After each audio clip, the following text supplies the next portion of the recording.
Magandang tanghali po ulit sa inyo, brethren. Hindi ako nagkakamali, third time ko na yata na bumisita rito sa inyo. At salamat po muli sa invitation at makasama kayo sa worship this afternoon. So imagine a person saying, I love Jesus but I don't need the church. Or perhaps I am a Christian but I don't believe in church membership. Those statements become increasingly common today. Marami tayong maririnig na ganyan among evangelical circles.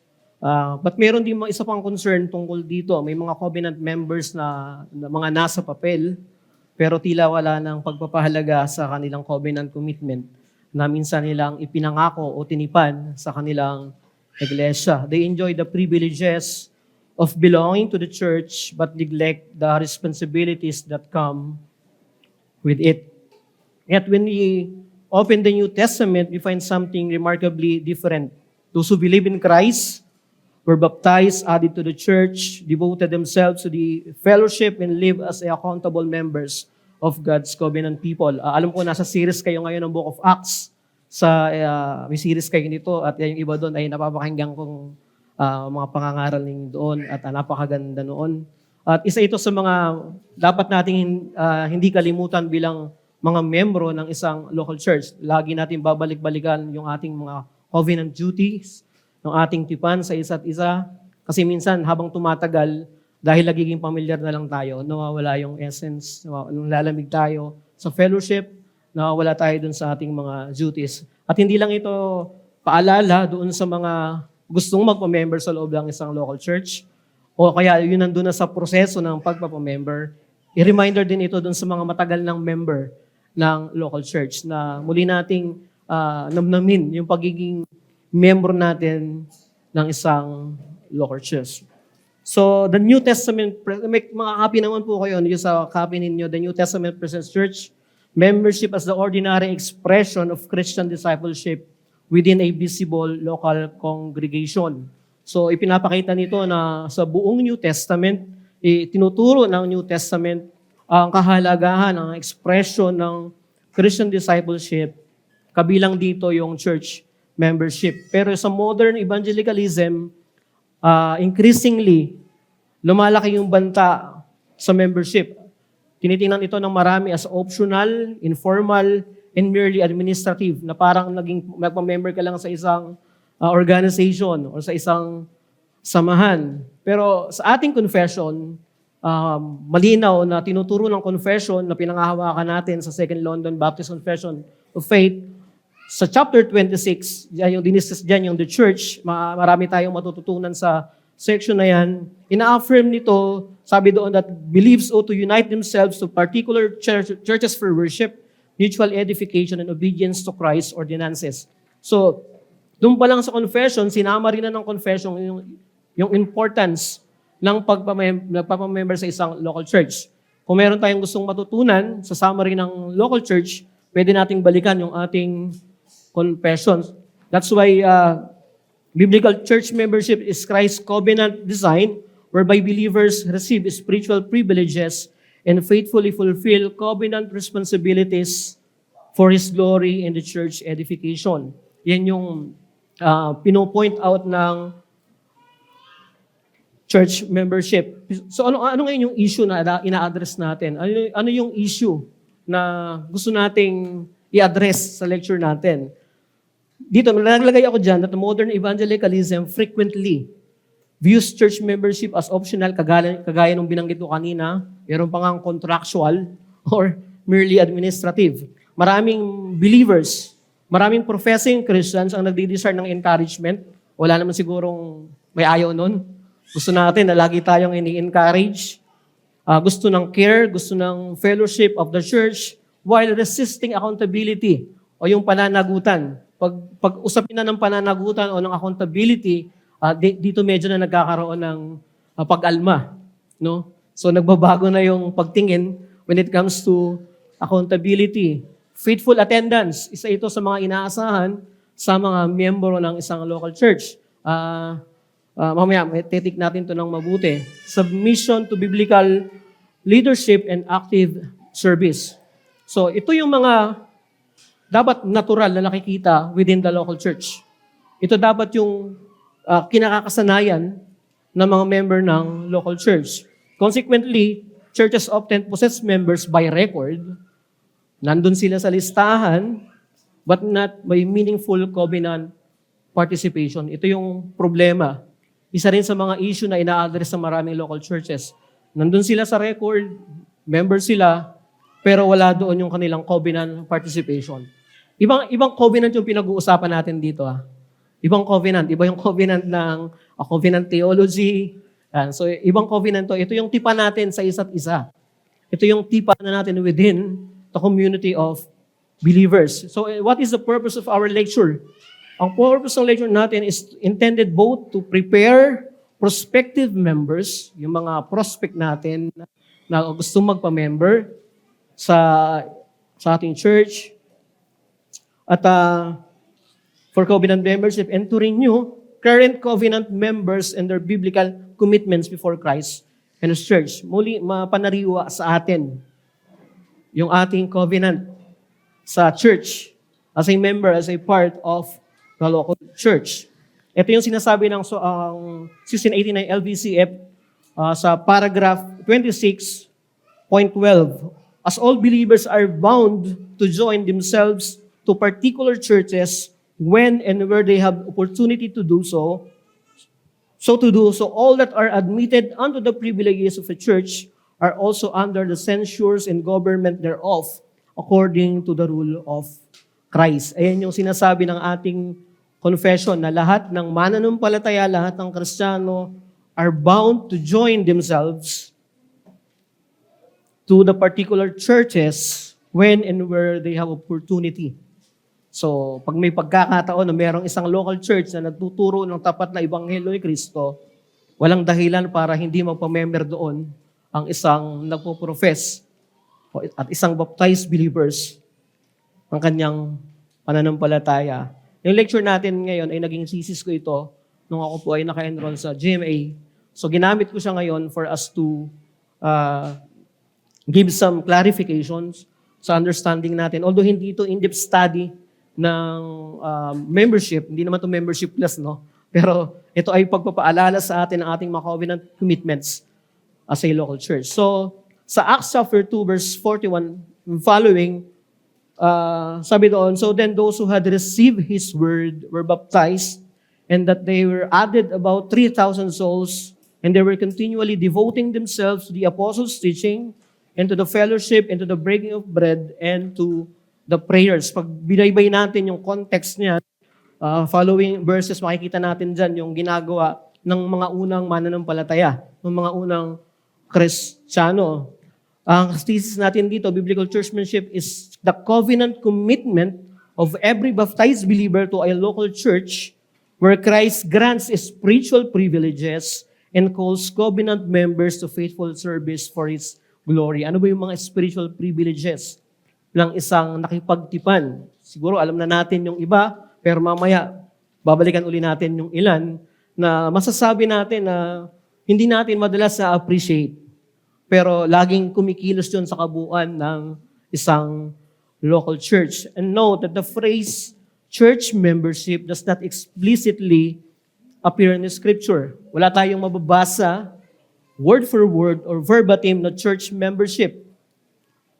Kahit balik-balik na rin yung Bible, wala tayong mababasa na church membership. Yet the doctrine is clearly implied through the New Testament pattern of identifiable congregations. May mga grupo, may mga samahan na nagpapahayag ng kanilang pananampalataya sa Panginoong Jesucristo na makikita natin particular sa bagong tipan. Makikita natin dyan yung mga congregation, meron silang mga qualified shepherds, may mga pastors sila, at umiiral doon ang church discipline, ang corporate worship, and the another commands. Sa Bible, sa New Testament, especially sa epistles, may mga komando na one another. One another. Yung one another doon, yun yung samahan. Church yun.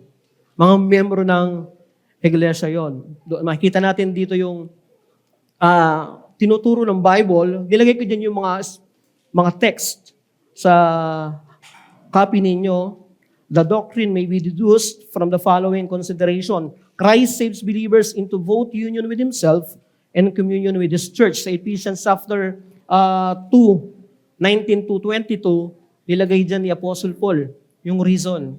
Yung pagiging, yung kanilang union kay Christ, ay pagiging union din, makikiisa rin sa mga taong iniligtas ni Kristo.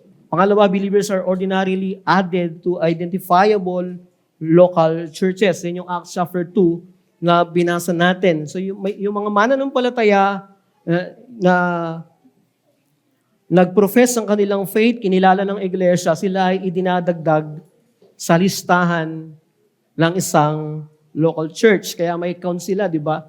3,000 yung nadagdag. So it means, ina-assume natin, meron silang church membership.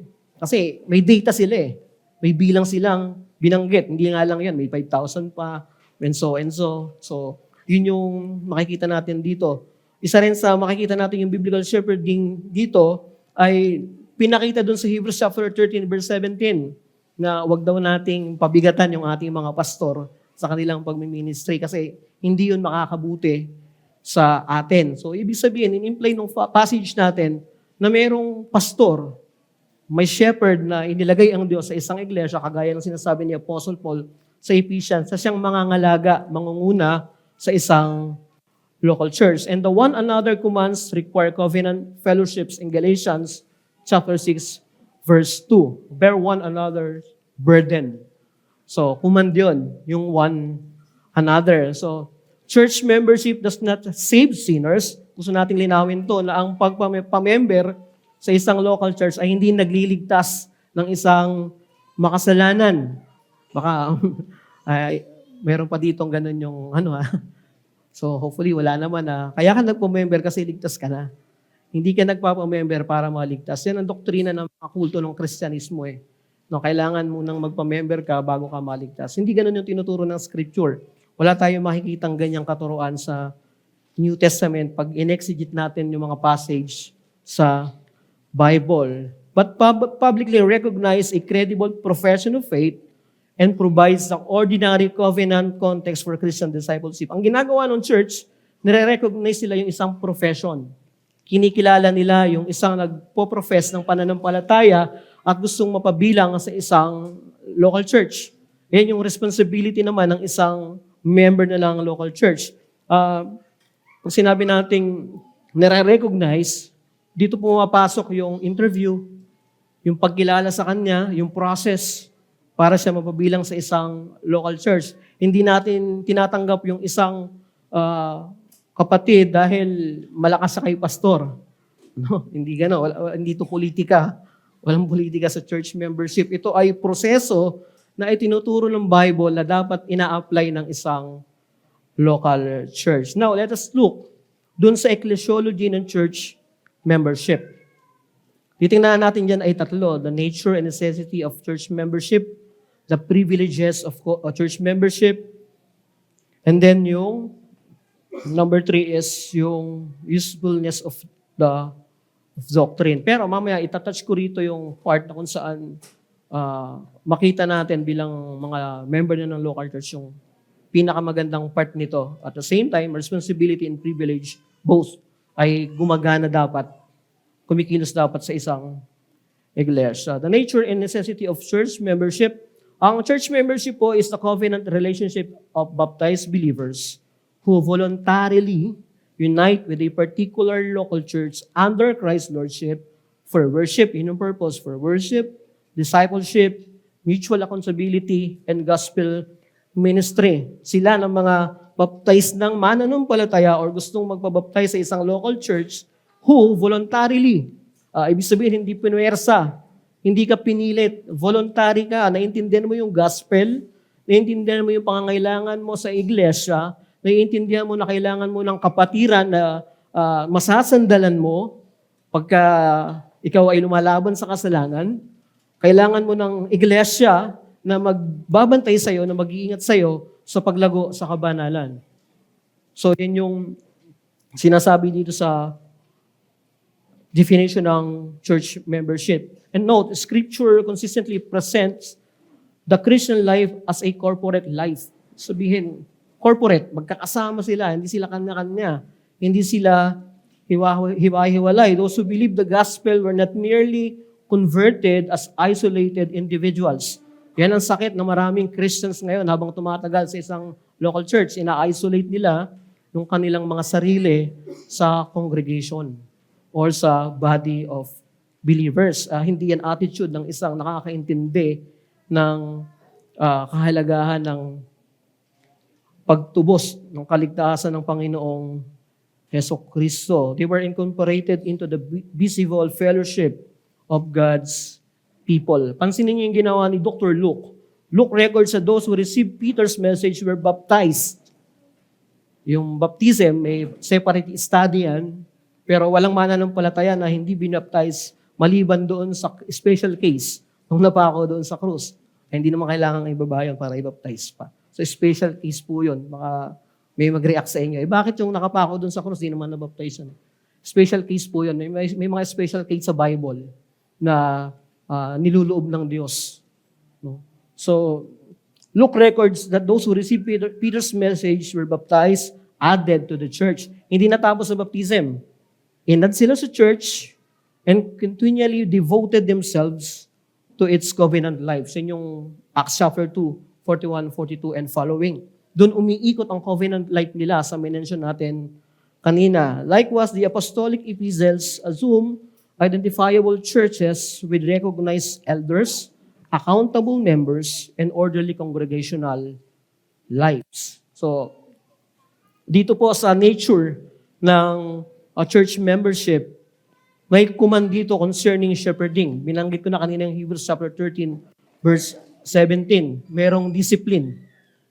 Sa Matthew 18, ito yung isa sa mga hindi dapat mawala na tanda ng isang iglesia, yung discipline ng local church. Mga spiritual gifts sa 1 Corinthians. Pag ikaw ay naging isang member ng local church, hindi pwedeng taga-butas lang tayo ng upuan. Meron tayong mga kanya-kanyang gifts na ibinigay ang Diyos for us na gamitin yon para sa ikatitibay ng Iglesia ng Panginoong Jesucristo. So, pag binasa natin yung Corinthians, hindi pwedeng puro mata lang. Ang pangit naman siguro tingnan kung puro mata ka lang, no? Ang pangit naman tingnan kung puro kamay ka lang. So, lahat siya may function. So, ganun din sa church. May kanya-kanya tayong tungkulin na gagampanan, hindi pinag-uusapan dito kung maliit man o malaki. Ang mahalaga dito ay nagpa-function ba? Ginagamit ba? Ang purpose nun is para i-build up yung body ni Christ. So, ang mangyayari pagka hindi ito ine-exercise sa isang local church, magiging magulo, magiging malabo. Yung isang, hindi magiging meaningful yung isang local church. That's why the church membership is the ordinary biblical expression of belonging to Christ through His church covenant. Yan yung nature. Although marami pa tayong pwedeng pag-usapan when it comes to the nature ng church membership. Meron kaming mga pag-aaral na ginagawa, different na series pagdating sa church membership. Pero ito kasi is ecclesiology ng church membership na ang pinopoint out natin dito ay makita natin hindi lang yung pagiging member natin sa church, kundi yung mismong doctrine. Yung doctrine ng pagiging member natin ng isang local church. Now, let us look dun sa privileges or privilege of church membership. Yung privilege ng church membership are Christ's covenant blessings, ordinarily communicated through the ministry and fellowship of His visible church. Yung privilege na ito ay nararanasan sa loob ng community ng mga mananampalataya. Ordinarily, kinukommunicate ni Christ sa pamamagitan ng mga ministry at ng mga fellowship ng kanyang visible church. Alam natin yung mga blessings na tinanggap natin nung tayo ay nagpa-member sa isang local church. Marami yon, pero madalas ay nai-ignore natin at hindi na nga natin madalas na ipagpapasalamat yung mga privilege na yon. Parang ang tingin natin ay karapatan natin yon na, na nararanasan natin. No. It is grace. Grace yun ng Diyos sa atin, kaya natin na-experience yung mga privilege na yon. Christ builds, nourishes, protects, and matures His people through the ordinary means of grace entrusted to the local church. And this blessing should neither be neglected nor presumed upon, but received with gratitude and exercise in faith. Ano yung, maglagay ako dyan ng 5, mabilis lang to na madalas na nakikita natin. Unang-unang privilege yan ay yung membership in God's covenant household. Pag ikaw ay napabilang sa isang local church, ikaw ay kinilala na mananampalataya, yan ay tipan. Yan ay tipanan. Hindi ka lang nakipagtipan sa Diyos, nakipagtipan ka rin sa kanyang iglesia. No, hindi po yan hiwalay. Hindi hiwalay yung nakipag-unite ka kay Christ, tapos wala kang church. Hindi po ganun yun. Nakipag-unite ka kay Christ para sumama ka doon sa mga nakipag-unite din kay Christ. Ephesians chapter 2 verse 19. Ayan yung unang privilege natin. Membership in God's covenant household. Nagiging miyembro ka ng pamilya ng Diyos. Pangalawa is faithful exposition of God's Word. Ito yung madalas na hindi natin na-appreciate bilang mga miyembro ng iglesia. Nawala na tayo doon sa mga dati nating style ng pakikinig ng pag-aaral o pagtuturo. Ngayon ay nakakaranas tayo ng mga expositional preaching, mga pangangaral na talagang ipinapakita kung ano yung sinasabi ng passage or ng text. Hindi yung pangangaral na kikiligin ka lang, pakikiligin ka lang, pasasarapin yung pakiramdam mo. No, hindi ganyan yung faithful exposition of God's Word. Isa ito sa privilege sa mga nasa loob ng covenant membership. Faithful exposition of God's Word. Kaya napaka-importante nito sa mga mangangaral, sa mga preachers natin, yung exposition ng salita ng Diyos. Hindi mo ini-interpret yung passage according to your own interpretation, kundi pinapalabas mo doon sa passage. Ano talaga yung sinasabi ng author doon sa passage? Ano yung gusto niyang sabihin? Ano yung gusto niyang i-point out? At tayo bilang mga member ng isang local church, nakikinabang tayo doon. Ganyan, napakaganda nito kasi dito tayo nagiging healthy miyembro ng iglesia sa mga tapat na exposition ng salita ng Diyos. Ito yung mga hindi madalas na appreciate ng marami. Pangatlo is corporate prayer and worship. Ito yung privilege na meron tayo bilang miyembro ng local church. Pero nakakalungkot lang din isipin, minsan yung corporate prayer and yung worship ay nawawalang masyado ng papel sa local church. Na parang yung panalangin at yung worship ay nagiging routine sa ating mga miyembro ng local church. Pero sa kanila, tanda ito sa mga sa unang mga mananampalataya sa Acts chapter 1, 2, 3, 4 and so on. Makikita natin dito na ito yung marka, pagkakakilanlan sa kanila bilang isang iglesia.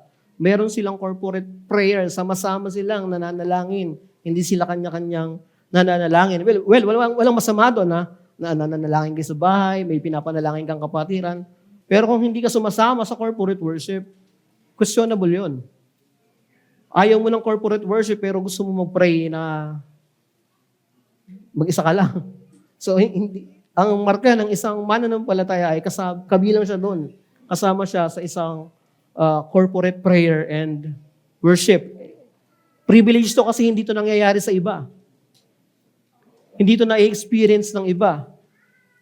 Kaya pagkadating sa mga panalangin masidhi, ang laging present mga members Kasi hindi naman to maiintindihan ng mga non-members. Maiintindihan ito ng mga kabilang nasa loob ng iglesia. Kaya napaka-importante ng corporate prayer. Number 3 is the ordinances of baptism and the Lord's Supper. So, ang pwede na ang isang napabilang sa isang local church kung hindi niya naiintindihan yung baptism niya before at gusto niya na maintindihan yung baptism at ulitin niya yung baptism dahil mas maiintindihan niya nung tinuruan siya, walang masama doon.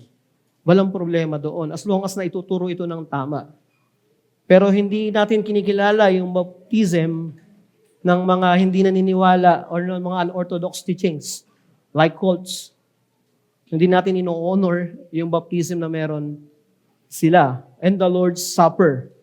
Ito yung pinakamasarap na dapat na ipinagpapasalamat natin. Isa itong privilege na linggo-linggo natitikman at nararanasan natin bilang mga miyembro ng iglesia. And I think merong separate na pag-aaral tungkol sa nature ng Lord's Supper. At hindi ko alam kung nagkaroon na kayo ng mga pag-aaral tungkol doon, but siguro meron na. Napaka-importante nito sa isang local church. Spiritual privilege pa lang ito, mga kapatid. Punta tayo dun sa pastoral privileges. Isa sa mga privilege dito ay yung biblical shepherding by qualified elders.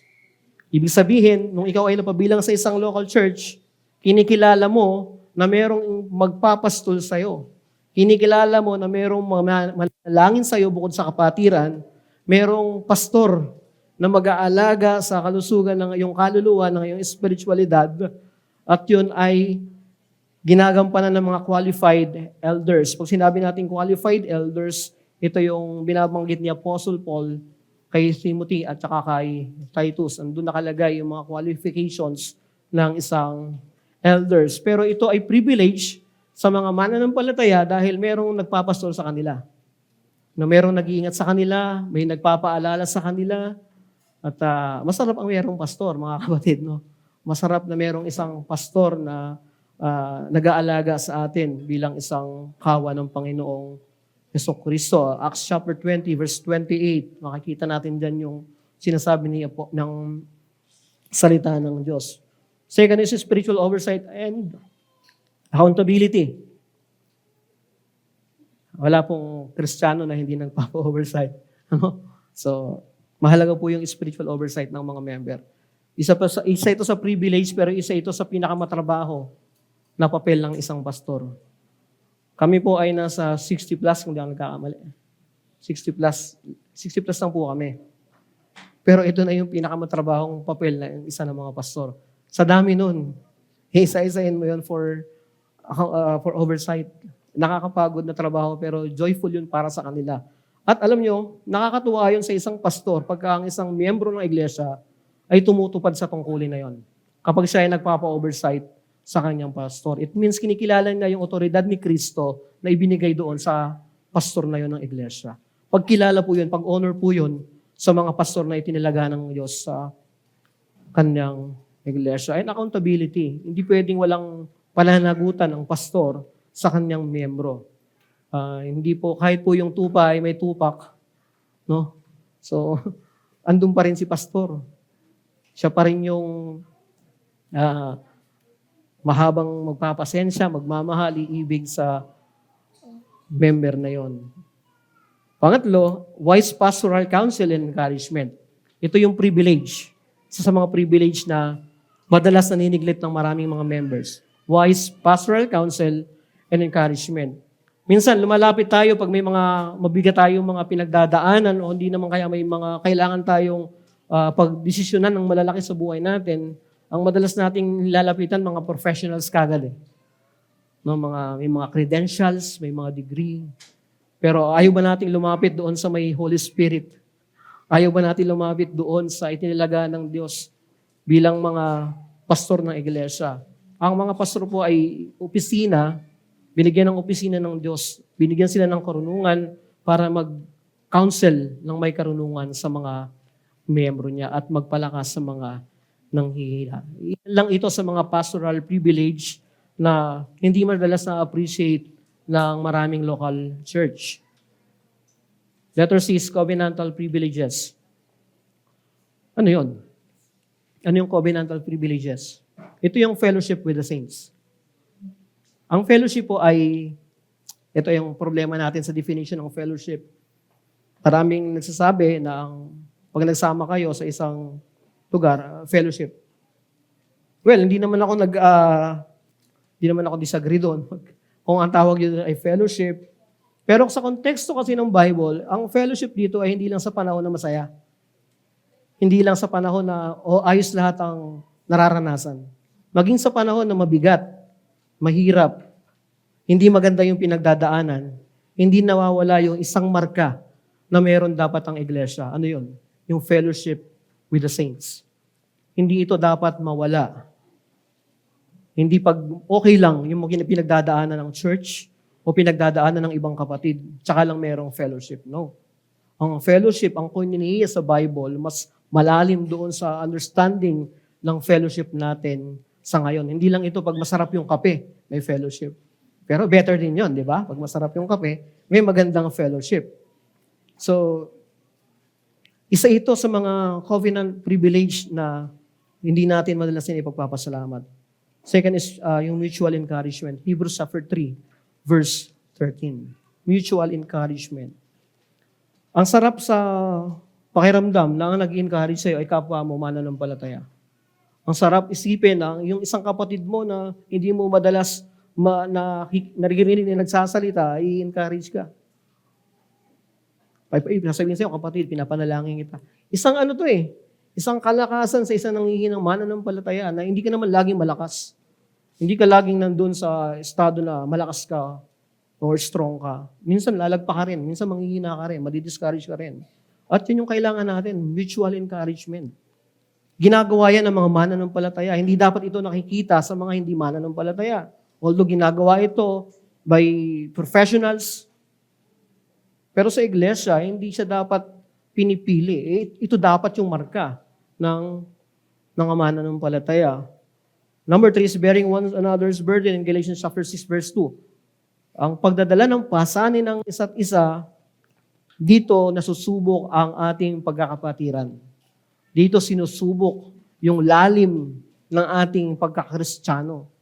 Yung bearing one another's burden, nagkaroon ako ng separate sermons dito dati sa church namin. Alam niyo po yung bearing one another's burden? Hindi lang ito sa panahon na ang isang kapatid ay tinitingnan lang natin na parang may problema siya, ipapanalangin kita. No. Aalamin mo kung ano yung bigat na nararamdaman ng isang dumadaan sa pinakamabigat na pagsubok sa buhay niya. Hindi ka lang yung parang yung sinasabi ni James na ipapanalangin natin tapos hindi mo naman gagawa ng aksyon. Hindi. Ang bearing one another's burdens dito, tumutukoy ito sa buong iglesia. Hindi lang ito particular sa individual na tao. Trabaho ito, duty ito ng bawat miyembro ng iglesia. Kaya kung merong kapatiran na may karamdaman, hindi lang si pastor ang bibisita ron. Tayo din, mga nakipagtipan. Bibisitahin natin sila pag may karamdaman o mabigat yung kanyang pinagdadaanan o yung hindi ayos na kalalagayan bilang mananampalataya. Ito yung duty natin. We need to bear one another's burden. Hindi lang tayo makikisimpatya sa nararamdaman niya. Nandun tayo para tulungan yung kapatid natin sa kanyang pinagdadaanan. Yan yung essence ng bearing one another burdens. Nagdadala kayo ng pasanin ng isa't isa. Hindi pwedeng, problema mo yan. Bahala ka dyan, problema mo yan. So wala tayong attitude na ganun bilang mananampalataya. Tinatawag tayo to bear one another burdens. Pero syempre, aalamin natin mabuti. Kailangan natin ng discernment pagdating dito. Bakit siya nagkakaganon? Ano yung nangyayari? Bago tayo magkaroon ng decisions to bear yung burden ng isang kapatiran. And number 4 is exercising spiritual gifts for edification. Ayan, nabanggit ko na ito kanina. Na yung lahat po ng kabilang sa loob ng iglesia, hindi niya pwedeng sabihin wala akong gifts. Kayo lang po yung may sabi nun. Yung Bible po sabi meron. So ang final authority natin, hindi yung sinasabi natin. Ang final authority natin, yung sinasabi ng Scripture. So hindi kailangan maging bongga yung papel mo sa loob ng church. Hindi lahat tinawag na pastor at mangangaral. Ang sagwa nun, pag lahat tayo tinawag na pastor, pati babae nandito na nagpi-preach, ba? So hindi, may kanya-kanya tayong role sa loob ng iglesia. May kamay, may paa, may mata, may tenga, lahat siya nagpa-function. Hindi pinag-uusapan dito yung taas o laki ng ginagawa mo. Ang pinag-uusapan dito, ginagamit mo ba yung gifts na meron ka para i-edify yung body ni Christ. These privileges are covenant blessings purchased by Christ and enjoyed through fellowships with His gathered people. Ito ay binili ni Kristo. Yung ini-enjoy natin ng mga privilege sa loob ng local church, kaya mo yan ini-enjoy, binili yan ni Kristo. Tinubos siya ng kanyang dugo. At yan ay makikita natin, ginagawa yan sa fellowship ng kanyang mga tao. So believers who neglected the gathered church unnecessarily deprive themselves of Christ's ordinary means of spiritual nourishment. So, pag ninineglect mo to, pag binabaliwala mo tong mga to, dinideprive, hindi lang sarili mo, kundi yung katawan mismo ng Panginoong Kristo. The local church is where Christ's rule becomes visible through covenanted people living under His Word. Ito dapat ang isang local church kung saan si Kristo yung nagro-rule at nagiging visible sa pamamagitan ng mga covenant people na namumuhay sa ilalim ng kanyang salita. And lastly, bibilisan na lang natin sa part na to, yung responsibilities of church membership. So, nilista ko na lang dyan. Ilan lang naman ito? Faithfully assembling with the church for worship and instruction. Ito yung responsibilidad ng mga mananampalataya. May katapatan kang nakikisama sa pananambahan, sa panahon ng Lord's Day worship. Hindi dapat to optional. Ito dapat yung priority natin na tinitingnan within 1 week. Mas mataas yung ating pagtingin sa Lord's Day because Lord's Day is the market of the soul. So dito tayo pinalalakas, dito tayo pinapakain. At ito yung ating pangunahing or principal responsibilities. Preserving the unity of the Spirit through humility, patience, and love. Ito yung practical na dapat nating gawin. Alam nyo, mahirap ibigin yung isang kapatid na hindi mo gusto yung kanyang paraan ng pananalita, paraan ng pag-approach. May mga ganun eh. Lahat, hindi naman siguro tayo naka-experience naman siguro tayo na minsan may kapatid na parang hindi ka bilong. O parang may kayo, pero kayong pangalan nito, may agwat kayo. So, minsan, tinetest dito yung patience natin. May kapatid na matigas ang ulo, may kapatid na matagal mag-respond. So, pero kapatiran yan, mga kapatid. Ine-exercise dito yung ating patience and love towards them. So, dito tayo lalago sa mga kapatid na pinapanalangin natin mag-grow sa part na ito.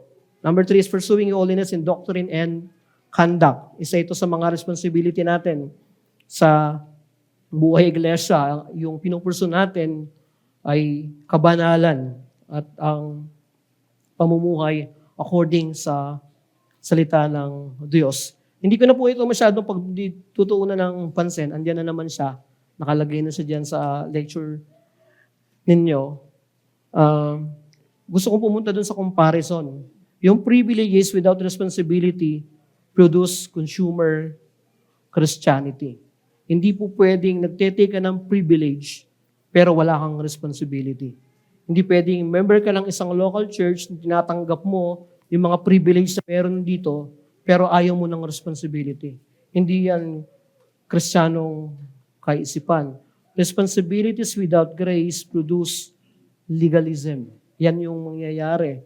Biblical membership joyfully embraces both because both flow from union with Christ.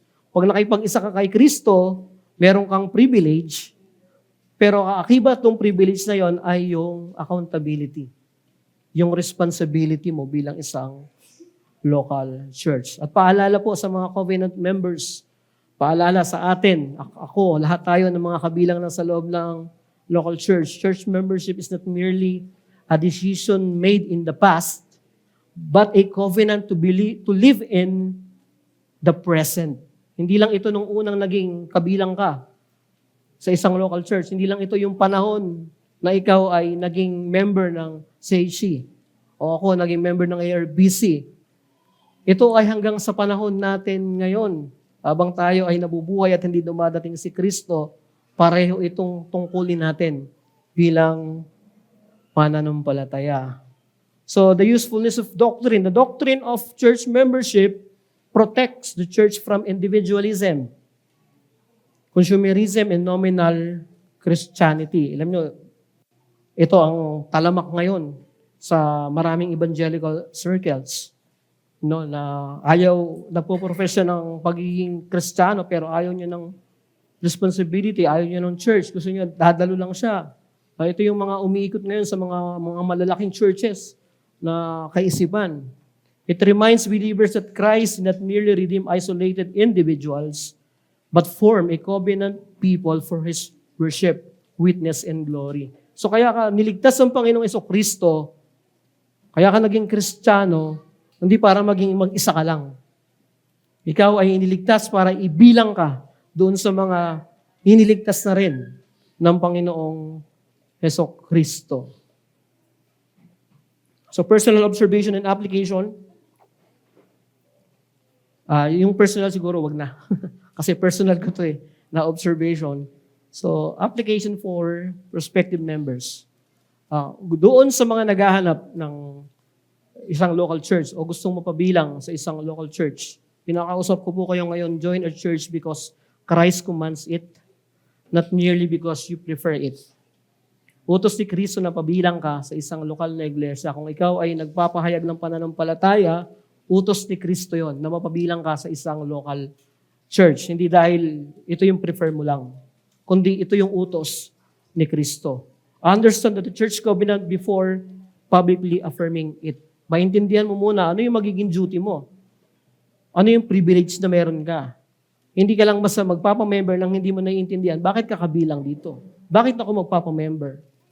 So dapat alam natin yung ating privilege, at the same time, alam natin yung ating responsibility.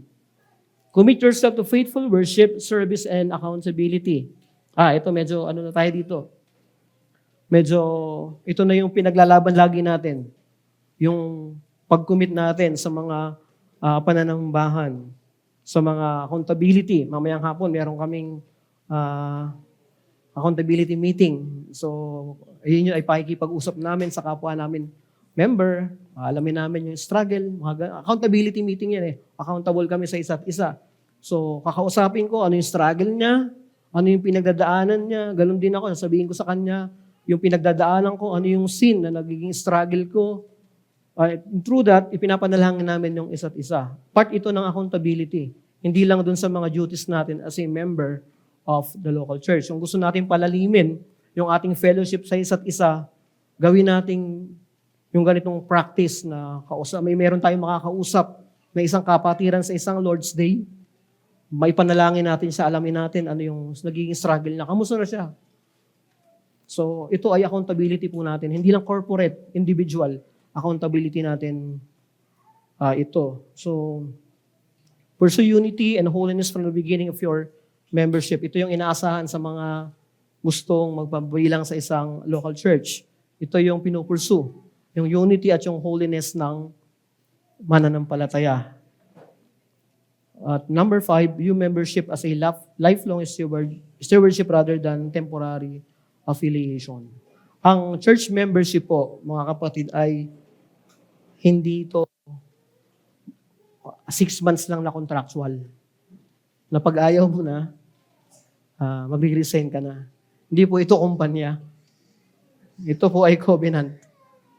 May mga providence na minsan tayo ay nalilipat ng ibang church for some reasons, some valid reasons.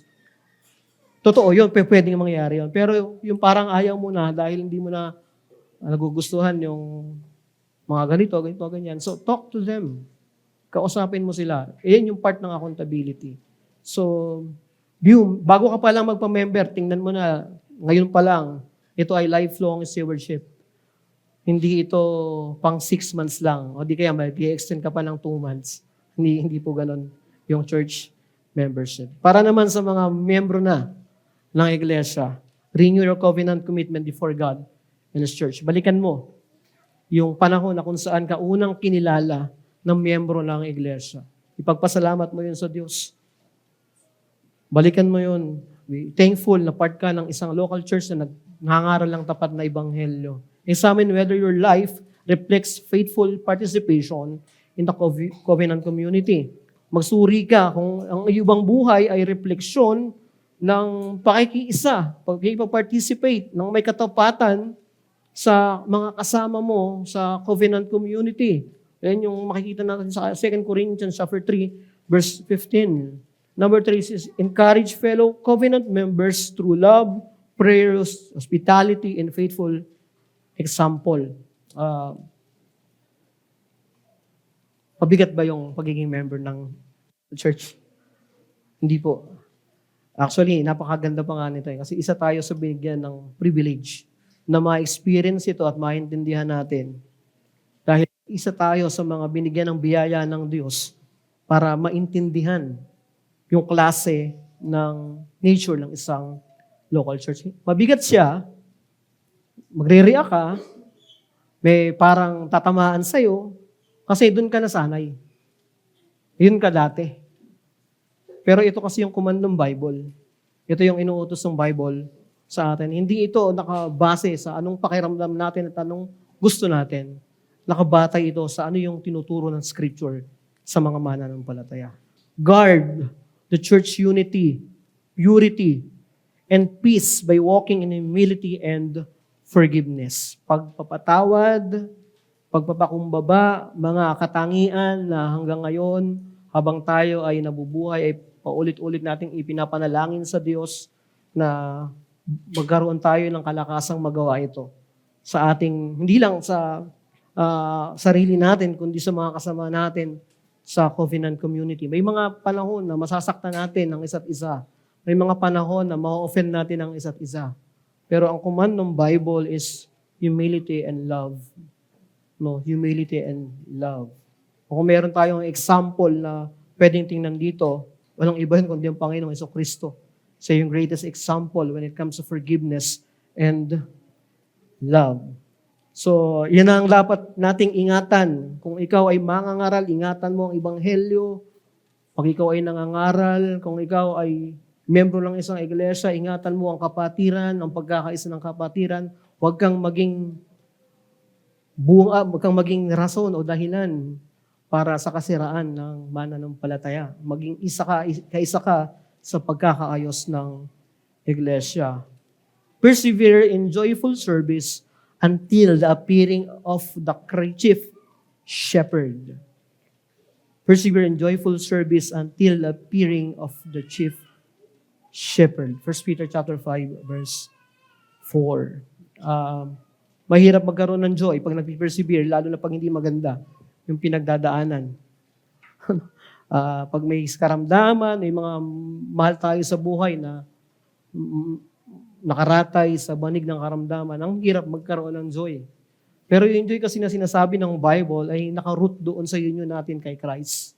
Doon siya nakaugat. So ano man nangyayari, ang ating kasigurudahan ng kasiyahan ay nakaangkla sa ating pagkakilala sa pagiging soberano ng Panginoong Jesucristo. And lastly, kinote ko dyan yung Hebrews chapter 10, verse 24 to 25. Let us consider how to stimulate one another to love and good deeds, not forsaking our own assembling together, but encouraging one another, and all the more as you see the day drawing near. Yan po ang last natin dito sa ating privilege and responsibilities of church membership. So, may oras pa tayo, Pastor. Q&A. Sige po. Open na po tayo for question.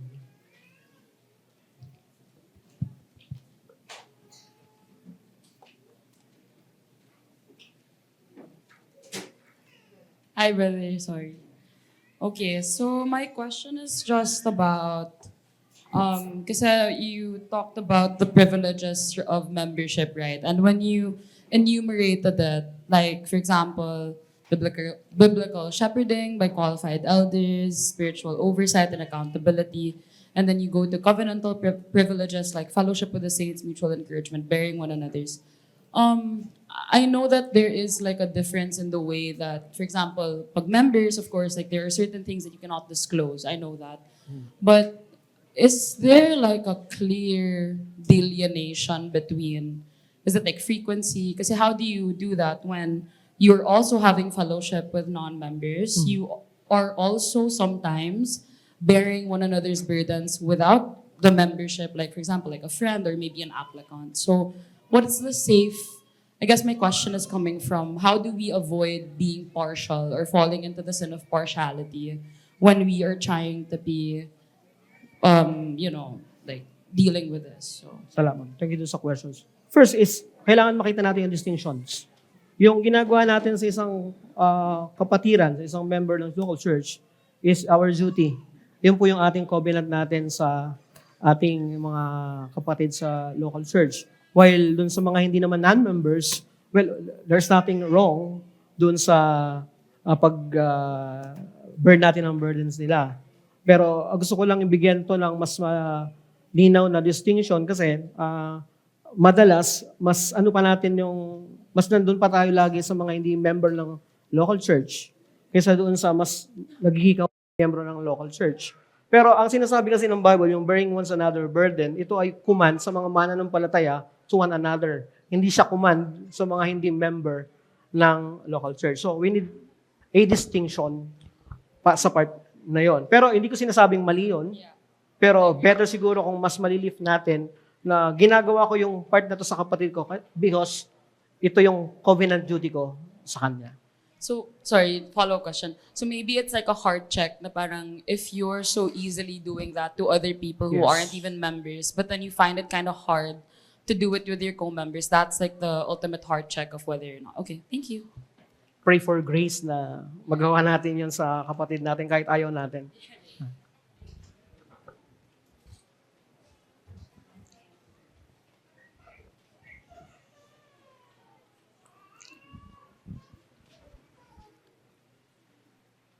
Okay na po. Mukhang okay na. Okay, sige po. If you have questions, pwede nyo akong i-PM. Kung may tanong kayo or mamaya personally i-ask nyo po sa akin. Let's pray. Heavenly Father, we do thank you for your grace and for your mercy. It's just a wonderful privilege na kami po ay makapag-study regarding about the nature of covenant membership, yung privilege and the responsibilities. We pray for your grace na magawa po namin ito na hindi sa pamamagitan ng mga sarili naming strength but through your grace and through your words, gawin namin ito ng may kasiyahan, ng may pag-ibig sa isa't isa. Hayaan mo, Diyos, na patuloy na panariwa sa amin yung privilege ng pagiging member ng isang local church at mamuhay kami, kumilos kami according dun sa pattern na yon ng isang local church. Huwag po kaming mamili based on our own preference, but tulungan mo kami na gawin namin yung aming mga duty according to the mandate of the Scripture at patuloy, O Diyos, na mabuild sa aming mga character, yung mga tinuturo ng mga salita nyo as a part of covenant community. We thank you for the short lecture and discussion. In Jesus' name we pray. Amen.